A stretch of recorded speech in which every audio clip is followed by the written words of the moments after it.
faktor makroekonomi apa yang bisa membuat stock market jadi crash? Yang pertama adalah kebijakan pemerintah alias fiscal policy. Contoh jelas tarif resiprokal yang diumumkan Trump pada bulan April 2025. Trump juga meluncurkan Operation Midnight Hammer guna membom fasilitas nuklir Iran.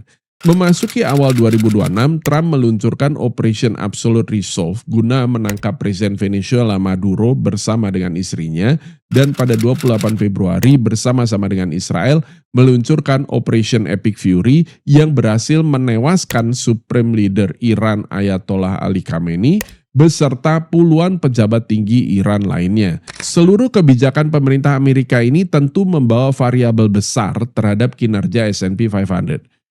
Dan kita sebut variabel ini sebagai fiscal shock.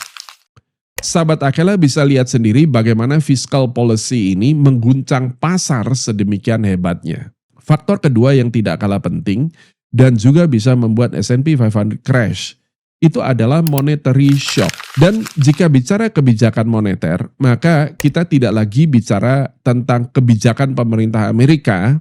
Ingat, the Fed itu bukan pemerintah, itu adalah bank sentral. Dan dia independen, tidak berada di bawah otoritas pemerintah Amerika. Salah satu contoh dari kebijakan bank sentral atau kebijakan moneter, the Fed, yang paling jelas itu adalah kebijakan front loading the Fed di tahun 2022. Pasca kebijakan QE yang dikucurkan the Fed sejak bulan Maret 2020 guna mencegah depresi ekonomi akibat COVID-19, memasuki tahun 2022, tekanan inflasi Amerika itu naik secara signifikan akibat respons the Fed yang terlambat menghentikan QE. Masalahnya lagi, ini kemudian semakin diperparah oleh adanya event di mana Putin menginvasi Ukraina yang kemudian berakibat melonjaknya harga-harga komoditas mulai dari crude oil hingga gandum. Guna meredam inflasi ini, the Fed kemudian memutuskan untuk segera menaikkan suku bunga secara agresif di awal atau istilahnya front loading.